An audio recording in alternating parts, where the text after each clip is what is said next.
When you register on a website, it asks you to choose a password so that it can identify you in the future. When you choose a password, it complains sometimes that the password is too short.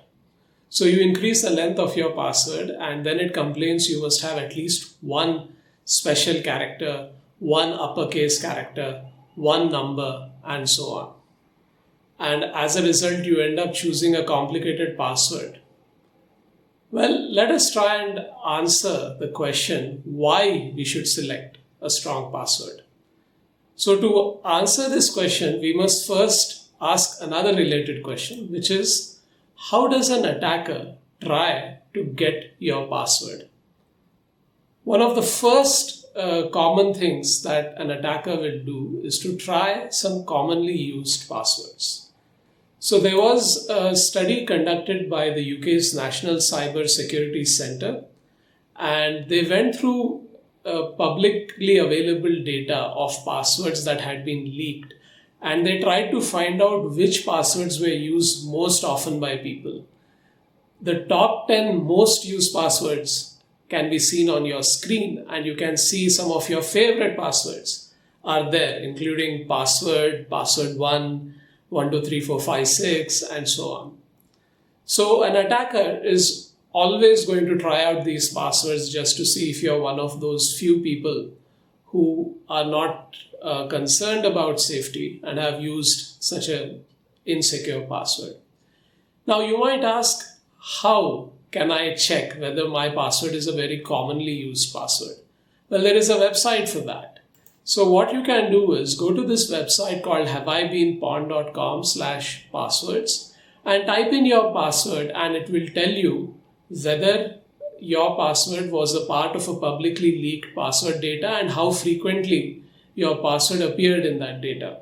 So in this case, the password that I tried out appeared in the public leaked data more than 17,000 times. So clearly not a good password to choose. The second common attack that hackers try to do or perform in order to get your password is a brute force password check. So what exactly is a brute force password check? Well, you know what this is. It's a combination lock. Suppose I gave you a combination lock and I didn't tell you the combination. Would it be hard for you to break it? Of course, it would be very easy. You would just try out those 999 combinations and one of them should work. Well, something similar is done by password seekers or attackers. So let's imagine that you have chosen a 3-letter password, and let's say that you have only chosen a password made of the 26 lowercase letters of the English alphabet.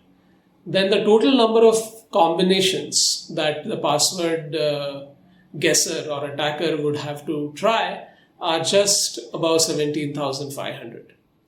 Now you might think that's a lot of combinations, but remember, the attacker is not going to try these out manually. The attacker is going to use a computer which can try out all these 17,000 passwords very fast. Now suppose you choose a password where you have used the 10 additional special characters, let's say the 10 digits and the 26 uppercase characters. In that case, the total number of combinations is more than 350,000. So you see how increasing the number of characters as well as the variety of characters makes it harder to guess your password. And using just these two methods by which hackers try to get your password, we can start making sense of the rules. Now we know why the password should not be a common password. We know why the password should be long. And we know why the passwords should be made of uppercase characters, lowercase characters, digits, and special characters. Now, another thing that is not obvious from the understanding of these two methods is that you must also try and change your passwords often. Now, it takes a certain amount of time for all possible combinations to be tried. So imagine there is an attacker who desperately wants to guess your password, and you are not changing your password for years and years. Then you're giving sufficient amount of time to the attacker to guess your password. So you should also make it a habit not to keep the same password on a given account for a very long time. The third technique, I like to call it as the one for all for one technique. So the idea is this, that most of us have many accounts. We have an account for email, we have an account for some icon design, we have another account for a cloud storage, whatever. We have many accounts. Now the attacker has some internal knowledge of which website is more secure and which website is easier to attack. So what the attacker can do is compromise one website. So your password on that website is leaked. Now all of a sudden, because you've used one password for all websites, by getting one account's password, they have gotten all passwords. So we add another rule to these simple set of rules that we have, which is that different passwords should be used for different websites. Now, important question is, how do you manage that? Choosing a password, one password with a combination of characters and letters, etc., and a long password is hard enough. Now we are saying we should change the password often. We are saying that we should have different passwords for different websites. It's going to get very hard, isn't it?